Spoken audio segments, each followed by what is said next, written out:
ಎಲ್ಗೂ ಹೊರಟಿದ್ದೀರಾ? ಇನ್ನು ತಿಂಡಿನೇ ಮಾಡಿಲ್ಲ. ರಾಮ್, ಒಂದ್ ಕಡೆ ಹೋಗೋದಿದೆ, ಹೋಗಿ ಬಂದ್ಮೇಲೆ ಮಾತಾಡ್ತೀನಿ. ಇನಿ ಎಮರ್ಜೆನ್ಸಿ? ಸಾರಿ ರಾಮ್, ಈಗ ನಿಮಗೆ ನಿಜವಾದ ಕಾರಣ ಹೇಳೋಕ್ಕಾಗಲ್ಲ. ನಾನು ಹೋಗಿ ಬಂದ್ಮೇಲೆ ನಿಮಗೆ ಹೇಳಲ್ಲ ಪ್ಲೀಸ್. ಆಕ್ಚುಲಿ ನಾನೊಂದು ಇಂಪಾರ್ಟೆಂಟ್ ಕೆಲಸಕ್ಕೆ ಹೊರಗೆ ಹೋಗ್ತಿದ್ದೆ. ನೀವು ನನ್ನ ಜೊತೆಗೆ ಬಂದಿದ್ರೆ ಚೆನ್ನಾಗಿರ್ತಿತ್ತು. ಬಟ್ ನೀವು ನೋಡಿದ್ರೆ ನೀವೇ ಎಲ್ಲೋ ಬೇರೆ ಕಡೆ ಹೋಗ್ತಾ ಇದ್ದೀರಾ. ಇವಾಗ ಆಗಲ್ಲ ರಾಮ್, ಹೋಗ್ಬಿಟ್ಟು ಬಂದ್ಮೇಲೆ ನಾನು ಬರ್ತೀನಿ ನಿಮ್ಮ ಜೊತೆ. ನನಗೆ ಗೊತ್ತು ನಾನು ಎಲ್ಲಿ ಹೋಗ್ತಿದ್ದೀನಿ ಅಂತ ನೀವು ಯೋಚನೆ ಮಾಡ್ತಿದ್ದೀರಾ ತಾನೆ. ಆಮೇಲೆ ಇದ್ರ ಬಗ್ಗೆ ಮಾತಾಡೋಣ ಪ್ಲೀಸ್. It's okay. ಯಾಕೆ ಇಷ್ಟೊಂದು ಫಾರ್ಮಲ್ ಆಗ್ತಾ ಇದ್ದೀರಾ? ನೀವು ಎಲ್ಲಿಗೆ ಬೇಕಾದ್ರೂ ಹೋಗ್ಬೋದು, ನಿಮ್ಗೆ ಅಷ್ಟು ಫ್ರೀಡಮ್ ಇದೆ. ನೀವು ಎಲ್ಲಿ ಹೋಗ್ತಾ ಇದ್ದೀರಾ ಅಂತ ಹೇಳಿದ್ರೆ ಆನ್ ದ ವೇ ನಾನೇ ನಿಮ್ಮನ್ನ ಡ್ರಾಪ್ ಮಾಡ್ತಿದ್ನಪ್ಪ. ರಾಮ್, ಇಟ್ಸ್ ಓಕೆ, ಪರವಾಗಿಲ್ಲ. ನಾನು ಹೊರಡ್ತೀನಿ, ಬೇಗ ಬಂದ್ಬಿಡ್ತೀನಿ.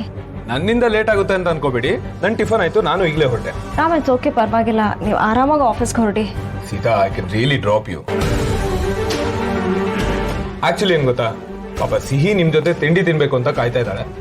ಬಟ್ ಇಟ್ಸ್ ಓಕೆ ಬಿಡಿ, ಹೋಗ್ತಾ ನಾನೇ ಅವಳಿಗೆ ತಿಂಡಿ ತಿನ್ನಿಸಿ ಆಫೀಸ್ಗೆ ಹೋಗ್ತೀನಿ. Thank you Ram. Bye Sita. ಬಾಯ್.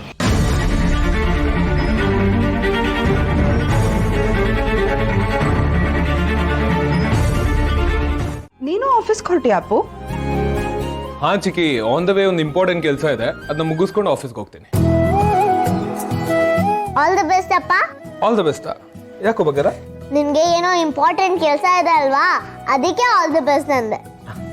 ಅದು ಡಾಕ್ಟರ್ ಶ್ಯಾಮ್ ಅಂಕಲ್ ಮತ್ತೆ ಶಾಲಿನಿ ಆಂಟಿ ಮಗು ಹುಡ್ಕೊಡೋದಕ್ಕೆ ಬೆಸ್ಟ್ ವಿಶಸ್ ಅಂತ ಹೇಳಿದ್ಮೇಲೆ ಕೇಳ್ಬೇಕಾ? ಆ ಕೆಲಸ 100% ಆಗೇ ಆಗುತ್ತೆ. ಅಪ್ಪು, ಅವ್ರ ಮಗು ಬಗ್ಗೆ ಏನಾದರೂ ಕ್ಲೂ ಸಿಕ್ತಾ? ಅದೇ ನಂಬಿಕೆನಲ್ಲಿ ಹೊರಟಿದ್ದೀನಿ ಚಿಕ್ಕಿ. Hope for the best. ನೀನು ಡಾಕ್ಟರ್ ಅಂಕಲ್ ಪಾಪು ಹುಡುಕ್ತಿದ್ಯಾ ಅಂದ್ರೆ ನಿಂಗೆ double all the best. Thank you ಬಗ್ಗರ. ಬಾಯ್. ಬಾಯ್.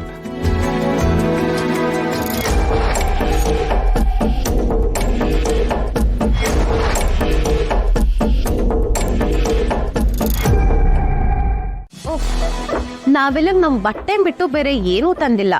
ಅರೆ, ಅಷ್ಟನ್ನ ಅರೇಂಜ್ ಮಾಡೋದ್ರಲ್ಲೇ ಇಷ್ಟು ಸುಸ್ತಾಯ್ತಲ್ಲ ಶ್ಯಾಮ್. ಇನ್ನು ಮನೆಗ್ ಬೇಕಾಗಿರೋ ಬೇರೆ ಥಿಂಗ್ಸ್ ತರಬೇಕು, ಅರೇಂಜ್ ಮಾಡ್ಬೇಕು, ಕಿಚನ್ ಸೆಟಪ್ ಮಾಡ್ಬೇಕು. Oh god. ಸುಮಾರೆಲ್ಲ ಬುಕ್ ಮಾಡಿದ್ದೀವಲ್ಲ ಶಾಲೋ. ಮೋಸ್ಟ್ಲಿ ಸುಮಾರು ಐಟಮ್ಸ್ ಇವತ್ತು ಡೆಲಿವರಿ ಆಗುತ್ತೆ. ಆದ್ರೂ ಒಳ್ಳೆ ದೆವ್ವ ಭೂತಗಳು ಮನೆಗ್ ಬಂದು ಹೊಕ್ಕೋ ತರ ಸೀದಾ ಹೊಸ ಮನೆಗ್ ಬಂದಿದೀವಿ ಶ್ಯಾಮ್. ಒಂದು ಪೂಜೆ ಮಾಡಿಲ್ಲ, ಫ್ರೆಂಡ್ಸ್ ಫ್ಯಾಮಿಲಿ ಯಾರನ್ನೂ ಕರ್ದಿಲ್ಲ. ಅಕಸ್ಮಾತ್ ಕರೆದ್ರು ಒಂದು ಕಾಫಿ ಮಾಡ್ಕೊಡೋದಕ್ಕೂ ಮನೇಲಿ ಏನೂ ಇಲ್ಲ. ಫ್ರಮ್ ಸ್ಕ್ರಾಚ್ ಎಲ್ಲಾನು ಸೆಟಪ್ ಮಾಡ್ಬೇಕು. Such headache. ನೋ, ಯಾಕೆ ಯಾವಾಗಲೂ ನೆಗೆಟಿವ್ ಆಗಿ ಯೋಚನೆ ಮಾಡ್ತೀಯಾ? ಇಷ್ಟು ಬೇಗ ನಮ್ಗೊಂದು ಮನೆ ಸಿಕ್ಕಿ ಅದು ನಮ್ಗೆ ಓಕೆ ಆಗಿ ನಾವಿಲ್ಲಿ ಇದೀವಲ್ಲ, ಅದಕ್ಕೆ ಖುಷಿ ಪಡು. Think about the good now. What's that good thing now? ಏನು ಅಂತ ಕೇಳ್ತಿಲ್ಲ ನೋಡು. ನಾವು ರಾಮ್ ಮನೆ ಹತ್ತಿರದಲ್ಲೇ ಒಂದು ಮನೆ ಮಾಡಿದ್ದೀವಿ. ಆಮೇಲೆ ಭಾರ್ಗವಿ ಅಂತ ಹೇಳಿದ್ ಕೇಳಿಸ್ಕೊಂಡಿದ್ಯಲ್ಲ, ಡಾಕ್ಟರ್ ಅನಂತ ಲಕ್ಷ್ಮಿ ಅವ್ರಿಗೆ ತುಂಬ ಕ್ಲೋಸ್ ಫ್ರೆಂಡ್ ಅಂತೆ. ಇನ್ನೇನು, ಅವರು ಹೋಗಿ ಕೇಳಿದ್ರೆ ನಮಗೆ ನಮ್ಮ ಮಗು ಬಗ್ಗೆ ಗೊತ್ತಾಗೇ ಆಗುತ್ತೆ. Everything is happening good way. ನೀನ್ ಬಿಡು, ಆಲ್ವೇಸ್ ಆಪ್ಟಿಮಿಸ್ಟಿಕ್. ನನಗ್ ಹಾಗಿರೋದಕ್ ಬರಲ್ಲ ಶ್ಯಾಮ್. ಆ ಥರ ಎಲ್ಲ ಏನೂ ಇಲ್ಲ. ಸಡನ್ ಆಗಿ ಈ ಥರ ಸಿಚುವೇಶನ್ ಎದುರಾಗಿರೋದಕ್ಕೆ ನೀನು ಸ್ವಲ್ಪ ನರ್ವಸ್ ಆಗಿದೆಯಾ ಅಷ್ಟೇ. Everything will be all right.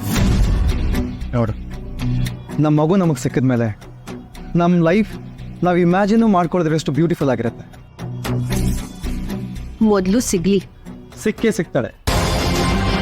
ಆಮೇಲೆ ಶಾಲು, ನಿಂಗೊಂದು ವಿಷಯ ಹೇಳಬೇಕು. ಆ ಡಾಕ್ಟರ್ ಅನಂತ ಲಕ್ಷ್ಮಿ ಅವ್ರನ್ನ ನಾನೊಂದು ಮುಖ್ಯವಾದ ಪ್ರಶ್ನೆ ಕೇಳಬೇಕು. ಏನದು? ನಮ್ಮ ಮಗಳು ಬದುಕಿದ್ರು ಸತ್ತಿದೆ ಅಂತ ಯಾಕೆ ಹೇಳಿದ್ರು ಇಂದಾನೆ ಗೊತ್ತಾಗ್ಬೇಕು.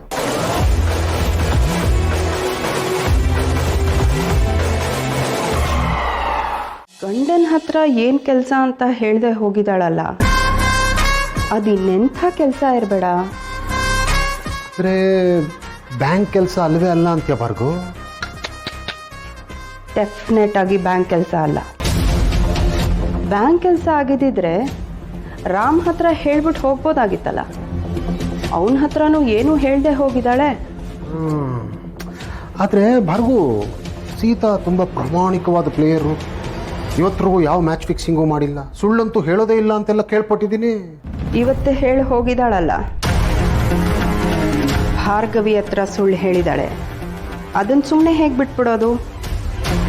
ಏನು ಎತ್ತ ಅಂತ ತಿಳ್ಕೊಳ್ಳೋದು ಬೇಡ. ಹೇಗೆ ತಿಳ್ಕೊಳ್ಳೋದು ಭಾರ್ಗವ್? ಸೈಮನ್, ನಿನಗೊಂದು ಕೆಲಸ ಇದೆ. ನನ್ನ ಸೊಸೆನ ಫಾಲೋ ಮಾಡಬೇಕು. ಅವಳು ವೇರ್ ಅಬೌಟ್ಸ್ನ ತಿಳ್ಕೊಂಡು ನನಗೆ ಪ್ರತಿಯೊಂದು ಡೀಟೇಲ್ಸ್ ಕೊಡು. ಅವಳಿಗೆ ವಿಷಯ ಗೊತ್ತಾಗಬಾರ್ದು. ಓಕೆ? ಇದೇನಿದು ಭಾರ್ಗವ್, ಸೊಸೆ ಮೇಲೆ ಪತ್ತೆದಾರಿ ನಡೆಸಿದ್ಯಲ್ಲ ನೀನು. ಯಾವತ್ತು ಸುಳ್ಳು ಹೇಳದೆ ಇರೋ ಸೀತಾ ಮಾತೆ ಇವತ್ತು ಸುಳ್ಳು ಹೇಳಿ ಹೋಗಿದ್ದಾಳೆ ಅಂತಂದರೆ ಅದ್ರ ಹಿಂದೆ ಏನಾದರೂ ಒಂದು ಸತ್ಯ ಇರಲೇಬೇಕಲ್ಲ. ಆ ಸತ್ಯ ಏನು ಅಂತ ಕಂಡು ಹಿಡಿದೆ ನಾನು ಸುಮ್ಮನೆ ಇರೋದಕ್ಕಾಗತ್ತಾ?